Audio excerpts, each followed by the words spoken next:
26일을 기준으로 한국의 진단키트를 요청한 국가는 무려 101개국이나 되었습니다. 유럽 전역에 급속도로 확산되자 가장 적극적으로 한국 진단키트를 비롯한 의료 물품을 요구한 나라는 루마니아였습니다.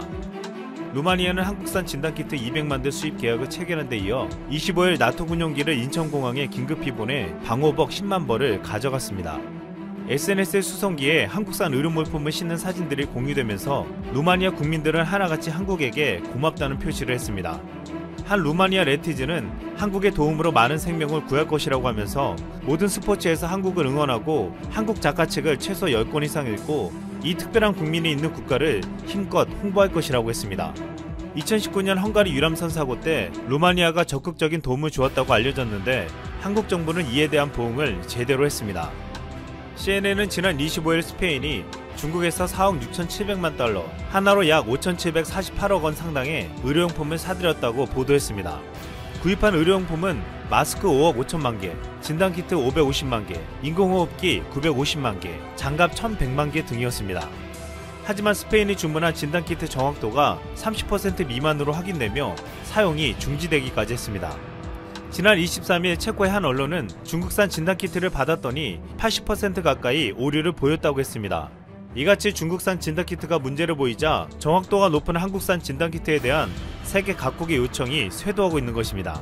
한국은 전 세계의 진단키트를 포함해 의료물품으로 도움을 주고 있는 동시에 한국식 모델을 배우고 싶다는 제의 또한 계속되고 있습니다. 프랑스 마크롱 대통령, 스페인 산체스 총리, 미국 트럼프 대통령 등이 문재인 대통령에게 전화를 걸어 협력을 요청한 데 이어 26일 저스틴 트루도 캐나다 총리도 문재인 대통령에게 전화를 걸어왔습니다. 트루도 총리는 캐나다도 한국과 비슷한 모델로 가려고 한다면서 한국의 데이터를 얻을 수 있다면 좋겠다며 캐나다와 한국 보건당국 간 대화를 주선했으면 한다고 요청했습니다. 또한 트루도 총리는 최근 어쩔 수 없이 미국과의 국경을 폐쇄했으나 외국인 입국 금지 조치를 취하지 않고 있는 한국의 결정은 옳은 선택이었다고 평가했습니다. 최근 각국의 요청이 쇄도하자 문재인 대통령의 제의로 26일 G20 화상회의가 열렸습니다. 문재인 대통령은 각국 정상들에게 한국의 성공적인 대응 모델을 국제사회와도 공유하고 싶다고 말했습니다. 우리 정부는 개방성, 투명성, 민주성이라는 3대 원칙에 따라 대응했으며 구체적으로 시행했던 대응책들을 제시해줬습니다. 또한 무엇보다 세계 경제에 대한 부정적인 영향을 최소화하기 위해 국가 간 경제교류의 필수적인 흐름을 유지해야 한다고 하면서 각국의 방역 조치를 저해하지 않는 범위에서 과학자, 의사, 기업인 등 필수 인력의 이동을 허용하는 방법을 모색하자고 했습니다. 최근 전 세계가 아무런 준비 없이 환자 수가 급증하자 국경을 막고 봉쇄 정책을 쓰면서 경제적 피해가 상상할 수 없을 정도로 커져가고 있습니다. 이에 이번 사태의 리더가 된 한국은 철저하고 공격적인 방역 대책을 제시하면서 경제적 피해를 줄일 수 있는 모범안을 내놓은 것입니다. 최근 이번 위기를 계기로 전 세계 지형이 변하고 있다는 분석도 나오고 있습니다. 과거 전 세계를 주도했던 미국이 이번 위기에서 도움을 받는 처지가 되면서 국제적 리더십이 실종됐다는 지적이 나왔습니다. 워싱턴 포스트는 미국은 전통적으로 위기 시기를 이끌어왔지만 지금은 자기 고립을 실행하고 있다고 비판했습니다. 실제 미국은 이번 위기에 안일하게 대처하며 환자 수가 중국을 추월해 8만 5천 명을 넘었는데 현재 병상이나 의료정비가 현저히 부족해 한국을 비롯한 다른 국가의 도움을 받는 처지가 되었습니다. 이에 반해 중국은 마스크와 보호장비 등 의료장비들을 이탈리아와 스페인, 네덜란드, 이란 등으로 전달했지만 이 또한 진단키트 등 불량품이 많아 신뢰를 주지 못하고 있습니다. 또한 미국과 유럽 국가들의 환자 수가 급증하면서 중국의 데이터가 축소되었을 것이란 의심도 받고 있습니다. 중국은 한때 미국이 중국인의 입국 금지를 선언했을 때 많은 비판을 했지만 자국이 안정되자 28일부터 외국인 입국을 전면 금지하기로 했습니다. 또한 유럽은 최고의 선진국가라 불리며 높은 시민의식이 추앙받았지만 이번 위기에 사재기를 일삼고 정부의 지침을 잘 따르지 않아 추락하는 모습을 보여줬습니다. 여기에 의료 시스템의 한계 또한 드러내며 이에 반해 한국의 의료 시스템이 얼마나 훌륭한지를 비교해 보여주었습니다. 이제 선진국이라 불렸던 국가들에게서 한국을 칭찬하고 따라야 한다고 말할 정도가 되고 있습니다. 오래전부터 이 같은 상황을 예측한 빌 게이츠는 미국은 이미 너무 늦었다면서 성공 모델로 한국을 지목하며 이렇게 말했습니다. 한국은 셧다운 같은 폐쇄 조치 없이 대응해냈다. 왜냐하면 테스팅을 너무 잘했기 때문이다. 이걸 배워야 한다. 이번 위기의 한국은 전세계 국가로부터 모범, 교과서, 모델이라고 불렸습니다. 한국은 전 세계 국가들에게 위기 속에서 가야 할 길을 보여주며 희망의 메시지를 심어주었습니다. 그리고 한국의 국격은 그 어느 때보다도 올라갔습니다. 72억 6,383만 8,600명, 지구에 살고 있는 인구수죠.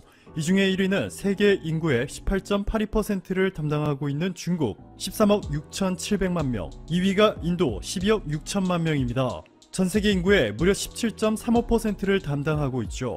자, 그런데 인도의 인구수는 중국과 비슷한 수준인데 땅덩어리는 중국의 3분의 1밖에 되지 않습니다. 이렇게 인구 밀도까지 높은 인도의 위생 관리 상황은 그리 좋지 못합니다. 현재 인도의 집권당인 인도국민당의 수만 하리프리아 의원은 소의 대변은 많은 이점이 있다. 나는 소의 대변이 이번 사태를 해결할 수 있다고 생각한다. 소의 소변도 유용할 수 있다 전했습니다.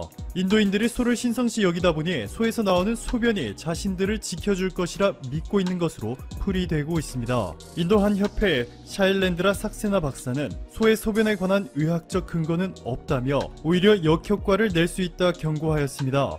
인도 뭄바이에 거주하는 안킥 굽타가 지역 병원 내부를 공개한 사진도 화제가 되고 있죠. 안킥 굽타는 제발 도와줘. 내 친구가 10명의 다른 환자들과 진료를 받고 있다. 라며 위생이 좋지 않고 부주의한 의료진, 이런 나쁜 조건들은 전염병을 막는 데 도움이 되지 않는다. 호소하였습니다.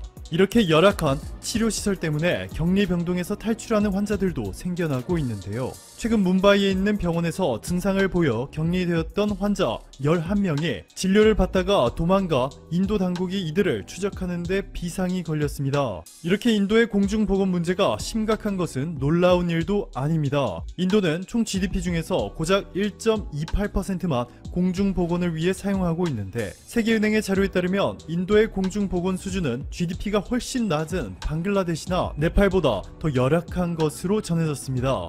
인도의 공중보건 체계가 이렇게 취약하다 보니 올해 1월 인도에서 처음으로 확진자가 나오자마자 인도의 모디 총리는 마스크 수출 봉쇄라는 강력한 카드를 제시하면서 인도는 다른 아시아 국가들과는 달리 95% 이상을 차단할 수 있는 마스크를 제작할 수 있는 기업이 매우 한정돼 있다 라며 공급 부족이 발생할 경우 13억 인구의 집단 감염 가능성을 우려했습니다.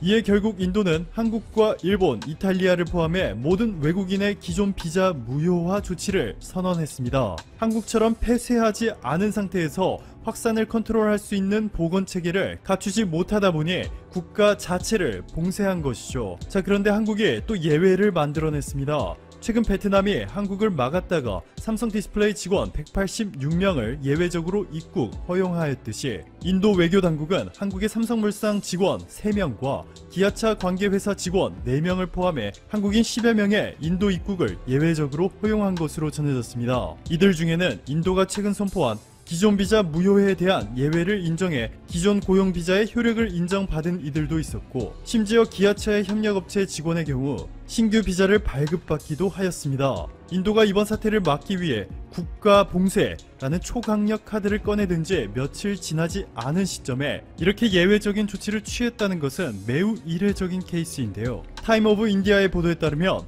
일본은 최근 인도 정부의 최소한 일본의 기술자나 인도 고속열차 작업에 직접 관여하고 있는 직원들에 대한 비자를 막지 말아달라 요청했다 보도하였습니다.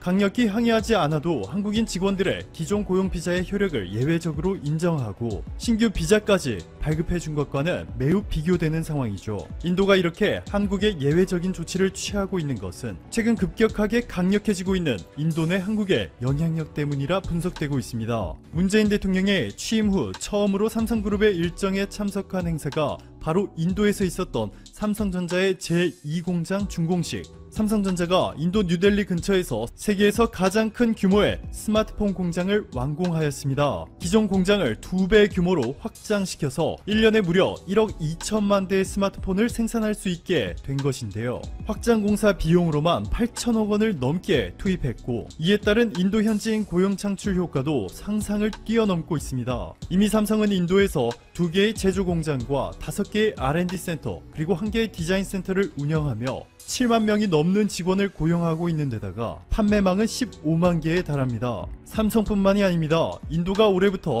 1600조 원의 초대규모 인프라 투자를 하겠다 발표한 가운데 인도 뉴델리에 있는 타지마을 호텔에서 열린 제18차 한국-인도 전략대화에서 인도 측은 한국은 두바이에 있는 최고층 건물을 건설하였고 중동 건설 경험 등 한국 건설 기업들은 세계가 인정하고 있다며 세종 행정복합도시의 신도시 개발 경험을 함께 극찬하며 한국의 인도 인프라 건설 사업 참여를 요구하였습니다. 이미 한국토지주택공사가 마하라슈트라주의 칼리안에서 돈비블리 사이에 위치한 스마트시티 프로젝트 참여를 위한 타당성 조사를 시작했습니다. 인도 내 한국 기업들의 고용 퀄리티도 상당히 높죠. 인도에서 평균 월급은 63만원 정도인데 현대차 인도 공장 생산직 직원의 임금은 110만원, 평균보다 무려 2배로 높습니다. 현대차는 인도를 생산 거점으로 유럽과 중동 그리고 동남아에까지 수출하고 있는데요.